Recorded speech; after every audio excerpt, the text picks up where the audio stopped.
Welcome back. As Western allies continue to rally around Ukraine, they suspect Russia may have an ally behind the scenes playing an even larger role than many initially thought. Our correspondent Alex Salvi has more on the emerging player in the crisis. The United States and European partners are leading the charge in supporting Ukraine from the Russian invasion.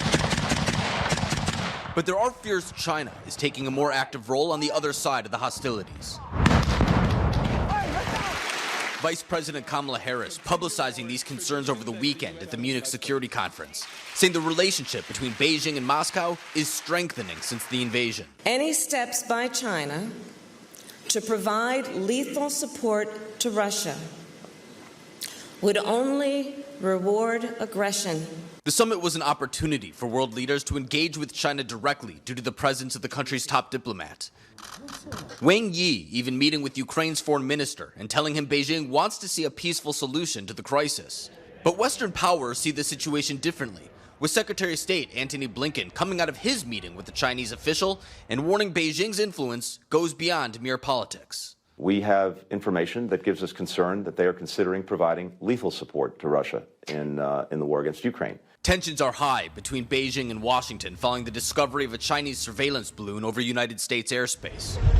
But European leaders have similar worries about China's influence in the conflict, with the head of the European Commission saying that despite Beijing portraying a neutral position on the matter, it's certainly taking sides. China has taken side very clearly. It has signed the unlimited friendship agreement with Russia. So it has taken a specific position. We should keep that in mind. China is not neutral towards the whole process.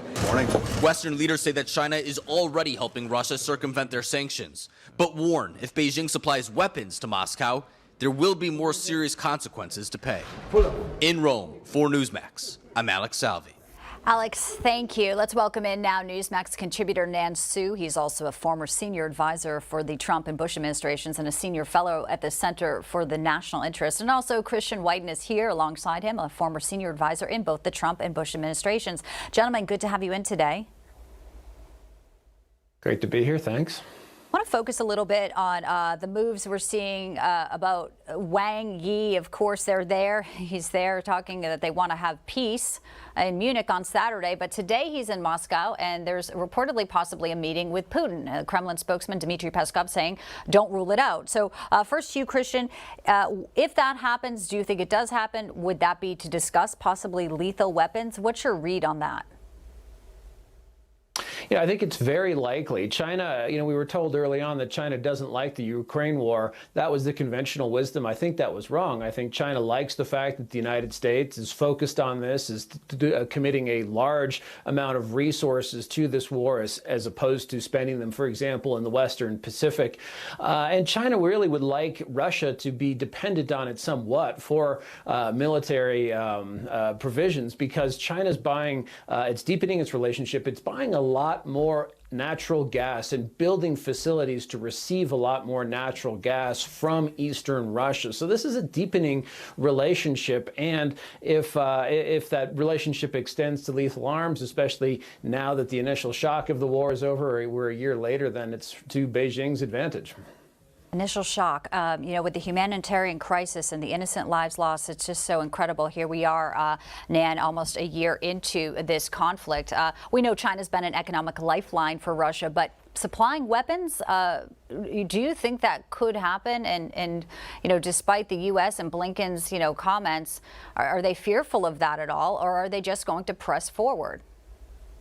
Oh, thanks, Bianca, for having me today. I'm actually the senior reporter at Epoch Times.